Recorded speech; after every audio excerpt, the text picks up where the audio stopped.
ada masyarakat dan ada ombudsman. Jadi masyarakat termasuk adalah pengawas penyelenggara pelayanan publik. Cuma nanti model pengawasannya berbeda-beda lah. Nah, hanya saja ombudsman itu adalah lembaga negara. Dia lembaga negara yang dibentuk khusus untuk mengawasi pelayanan publik. Karena itu kemudian sehingga ya, karena di Undang-Undang 25 itu disebutkan bahwa masyarakat juga sebagai pengawas penyelenggaraan pelayanan publik, maka disitulah perlu sinergi dengan ombudsman sebagai lembaga negara pengawas pelayanan publik itu yang pure tugasnya melakukan pengawasan.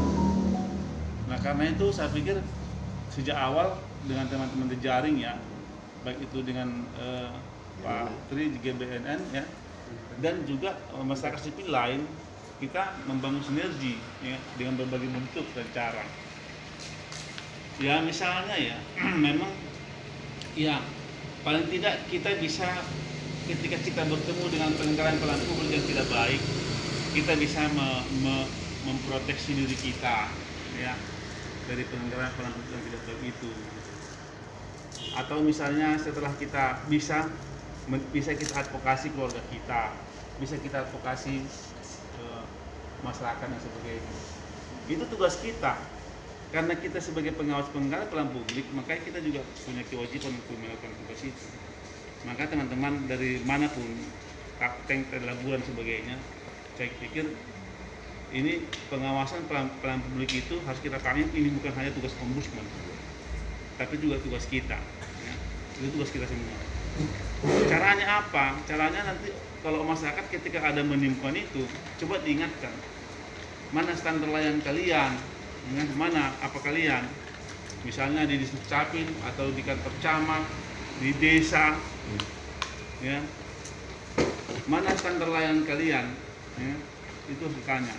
Karena setiap penyelenggara pelayanan publik wajib menyusun dan menetapkan standar pelayanan publiknya, standarnya SOP-nya, sehingga masyarakat tidak bingung dalam setiap proses pengurusan. Yang membuat masyarakat selama ini kan bingung kan karena tidak ada standar layanan, ya. Dipung dia diam aja karena apa? Karena masyarakat nggak paham bayar atau tidak. Coba kalau dibuatnya mengurus KTP itu gratis, iya, kita pasti protes kalau kita nggak ada yang putih. Kalau bayar, katakan aja bayar, berapa bayarannya, tapi harus ada dasar hukumnya, kan itu kan. Sehingga itu semua kejelasan. Nah itulah. Jadi ini semua tugas kita. Sebetulnya banyak kita kalau mau diskusi tentang pelayanan publik itu harus banyak kita pahami tentang itu. Jadi sebetulnya kita ingin memberi pemahaman lebih luas tentang pelayanan publik itu kepada teman-teman. Tapi dengan berbagai cara, dengan situasi sekarang kan pandemi, ya, jadi sulit kita berdialog. Tapi kami sekarang sedang membuat webinar, diskusi membuka kelas pelayanan publik melalui webinar, melalui daring ya. Jadi melalui daring, si Pak Edward ini. Jadi di situ kita ajarkan kepada teman-teman semua tentang apa itu pelayanan publik, tentang apa itu maladministrasi, tentang apa itu ombudsman, ya, dan macam-macam itu ya. Kita jelaskan itu supaya apa? Supaya teman-teman masyarakat sipil itu memahami apa itu penyelenggaraan pelayanan publik. Dengan memahami itu akhirnya bisa memproteksi diri sendiri, kira-kira gitu lah. Jadi ini sekarang sudah berlangsung pertemuan keempat. Sekali satu pertemuan itu sekali seminggu, jadi udah 4 minggu ini, ya, setiap hari Jumat. Jadi itu tujuannya adalah untuk memberi pemahaman kepada kita agar mengerti tentang pelayanan publik itu apa. Dengan mengerti tentang pelayanan publik apa, maka tahulah kita cara mengawasinya, ya kan? Nanti kita mengawasi tapi kita nggak ngerti kan nggak bisa juga kan? Nah itu, jadi itu perlu. Tapi begitu pun teman-teman, saya pikir teman-teman punya bisa otodidak, bisa ikuti baca-baca Undang-Undang 25 misalnya tentang tahun 29 tentang pelayanan publik, Undang-Undang 37 tentang ombudsman, ya, supaya kita saling memahami itu pentingnya. Jadi bahwa ombudsman itu tidak bisa sendiri, betul kata ketua tadi, mengawasi pelanggaran pelayanan publik, meskipun dia sebagai lembaga negara pengawas pelayanan publik yang itu tugasnya untuk mengawasi itu. Tapi ombudsman membutuhkan masyarakat sipil untuk sama-sama kita mengawasinya, karena pelayanan publik itu agak ribut, agak ribut ya. Jadi karena para penyelenggara pelayanan publik itu sudah terbudaya bagi mereka memberikan pelayanan yang tidak baik. Ya, kalau bisa dipersulit, ngapain dipermudah? Kan itu anekdot dulu muncul kan? Terbalik. Itu anekdot itu muncul kan karena begitulah dari dulu. Kalau bisa dipersulit, ngapain dipermudah? Jadi itu nggak ada duit dulu, ya? Nah itu. Jadi di ombudsman nggak bisa seperti itu. Jadi itulah yang menjadi tugas kita. Sama-sama kita mengawasi itu. Teman-teman harus membuat bisa dimanapun ya, di tempat kita harus bisa mengibarkan, memposisikan kita sebagai masyarakat sipil yang bisa berperan untuk melakukan pengawasan seluruh instansi penyelenggara pelayanan publik itu dan mengawasi pelayanan publik. Itu tugas kita, saya pikir. Nanti sistemnya bisa ya, kontak kita ya, bisa buat laporan ke ombudsman ya.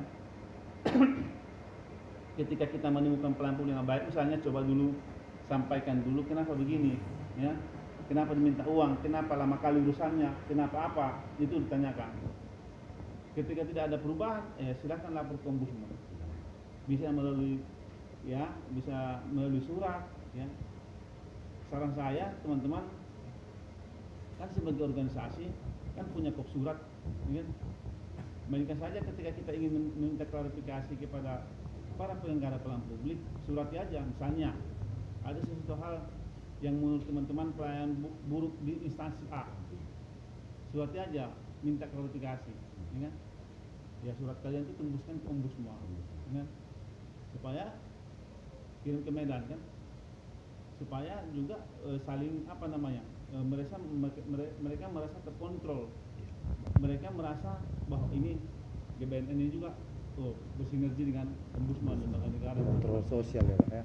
kira-kira gitu. Jadi saya pikir itu yang menjadi penting teman-teman. Jadi silahkan di daerah kita masing-masing ya, mainkan peran kita sebagai pengawas pelayanan publik ya.